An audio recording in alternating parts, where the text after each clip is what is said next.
I have an RDH who wants to take the local anesthesia course and gets the Mm. certification. The cost of the course is $1,750. She seems to think that I should be the one to pay for it. Should I expect to pay for it? Tell her to pay half of it, or tell her that it's her career and license. If she wants to take it, then she needs to pay for it.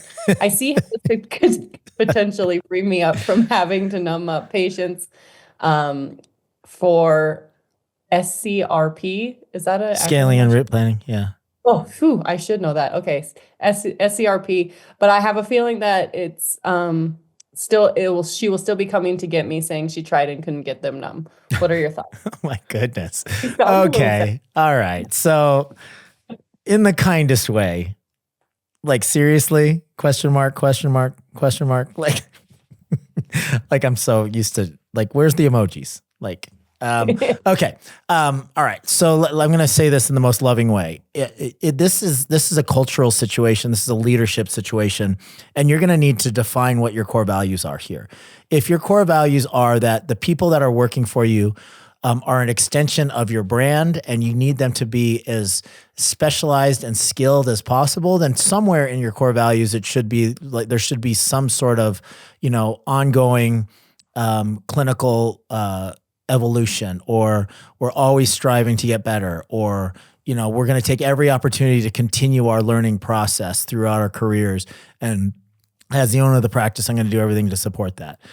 With that being said, like if there's no kind of continuing education allowance, I can't think of anything that could potentially return an investment of $1,750 more than a hygienist knowing how to deliver anesthetic. My goodness, they could do it for the restorative care that gets backed up in the doctor's side.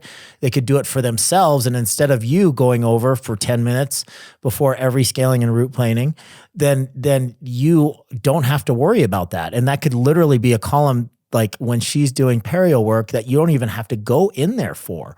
So like how valuable is your time, right?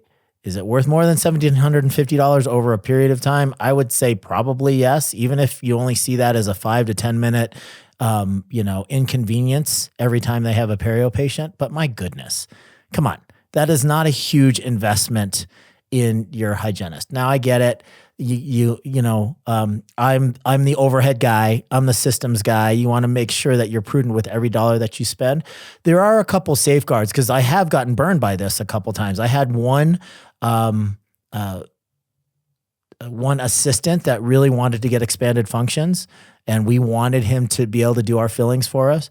I paid for that course, and it was like $3,500, $4,000.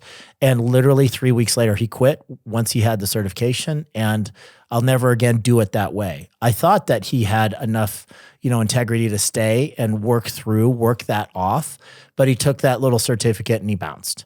I probably should have seen that. There was probably indications that he wasn't a great culture fit, but I thought that, this is a no-brainer, blah, blah, blah. Okay, here's what I do with, if you want safeguards against something like that, here's what I do with continuing education.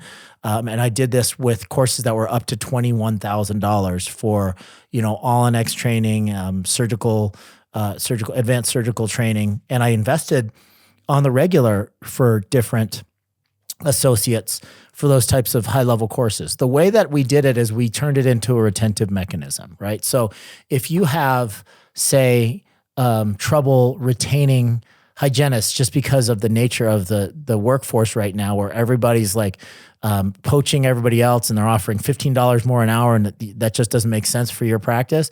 I get that. So you could use like advanced education and continue education as a retentive mechanism. Let's just say, just for round numbers, that this is, let's use the actual number, $1,750. So you could say, all right, what we're going to do is we're going to have you take this course. I'm going to pay for it 100%. And then each month that you stay after this course, if you do the following. So you have to say, all right, we expect you to do all of, your own anesthesia. If you feel like you miss a block, you can come over to us, and then we'll touch it up for you.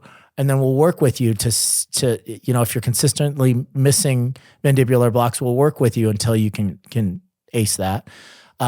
We also expect you to, so you have to spell out the expectations. We also expect you to, when we get, delayed in our restorative columns, if we ask you to come over and get a patient numb, we expect you to do that as part of, the payback for this.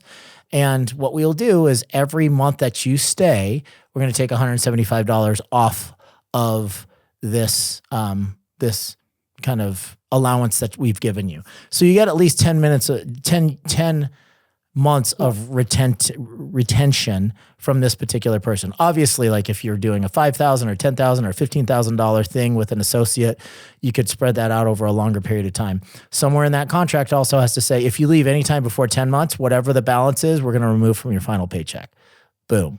So now you get them, for some reason, for that reason alone, they have skin in the game. They understand what their expectations are for this new certification if they decide to do it. They understand kind of what your expectations are for the flow of the practice and how they can help with their new certification, et cetera.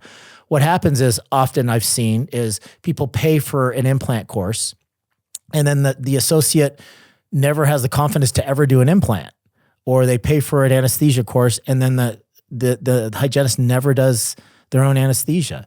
You have to build that into the expectations. For instance, like if you do a $10,000 implant course and they're working off $1,000 every single month, you have to say you have to do a minimum of 3 implants per month. If you don't do 3 implants per month, that doesn't count as one of your payback months. And you could do something similar for hygiene. Yep, I think that's spot on. The kind of tying them to a contract or agreement, write it down, have each of you sign it, be very specific about expectations. Rachel Wallhead, she's a consultant for hygiene here as well. And she had said, she has seen where like the exact thing you just said. Sometimes hygienists have come back from these courses and refused to numb any patients, or the doctor expects them to numb all the patients. It could go both ways. Yep. If the expectations are not clearly set and defined and agreed upon. So I agree with everything you just said. Very good point. And listen, so a little bit of tough love here. Get out of your scarcity mindset. Like, do not sit there and like, okay, $1,750 is real money. Right? But amortize that over the value of your own personal time and what this will do for this particular RDH's career. So it's the right thing to do because you're helping them to enhance their clinical skill set.